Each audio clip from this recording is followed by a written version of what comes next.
दर्जी और हाथी की कहानी सुनेंगे। कहानी किसको पसंद है? मुझे। सबको पसंद है ना? हाँ।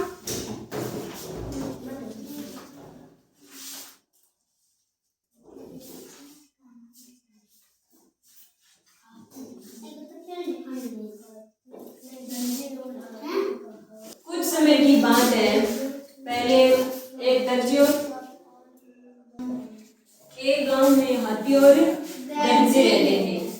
तो उस हाथी का एक मालिक था जो उसे हर रोज तालाब में नहाने के लिए ले जाता था। हर रोज वो तालाब में नहाने के लिए ले जाता था। तो एक दिन वो नहा के वापस आ रहा था, तब उसे एक दर्जी की दुकान दिखी। तो उसने उस दुकान पर जाके अपनी सूंड हिलाई और आवाज करी तो हाथी ने आवाज करी तो दर्जी मुस्कुराया और उसे खाने के लिए केला दिया। तो वो केला खा के वापस ऐसे ही रोज होने लगा। हाथी नहा के आता और दर्जी की दुकान पे रुक जाता और दर्जी ने उसे हर रोज कभी केला कभी कुछ अलग अलग फल देता है।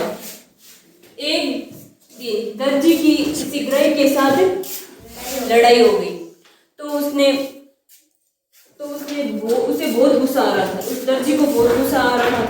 तो वो अपनी दुकान में बैठा हुआ था कि हाथी रोज की तरह नहा के तालाब से नहा के दर्जी की दुकान के पास आया। दर्जी की दुकान के पास आया और आवाज अपनी सूंड हिलाई और आवाज करने लगा। थोड़ी देर आवाज करने के बाद जब दर्जी नहीं दिखा तो हाथी ने अपनी कुछ खाने के लिए अपनी सूंड को दुकान के अंदर डाला। अपनी सूंड को दुकान के अंदर डाला तो दर्जी को तो पहले से ही गुस्सा आ रहा था उस बुराई की वजह से। तो दर्जी ने उसकी सूंड में सुई चुबा दी। तो सुई चुबाई तब हाथी दर्द से कराने लगा। उसे बहुत दर्द हुआ और वो बहुत गुस्सा भी हो गया। तो थोड़ी देर बाद वो घर चला गया। हाथी भी अपने घर चला गया। अगले दिन जब तालाब में नहाने गया हाथी, तो उसने देखा कि पास में कीचड़ भी था। तो उसे एक सुझाव आया कि क्यों न इस कीचड़ को मैं अपनी सूंड में ले जाकर के दुकान पे। तब उसने अपनी सूंड में कीचड़ भरा और दर्जी की दुकान पर जाकर छिड़क दिया वहां पे। तो उसके सारे कपड़े दर्जी के सारे कपड़े खराब हो गए। स्वयं भी कीचड़ से भर गया क्योंकि वो दुकान में बैठा था। और दुकान में जब दर्जी की दुकान में क्या होते हैं?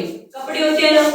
तो सारे कपड़े उस कीचड़ से भर गए और खराब हो गए। तब दर्जी ने सोचा कि ये तो कल का मेरे पे गुस्सा निकाल रहा है।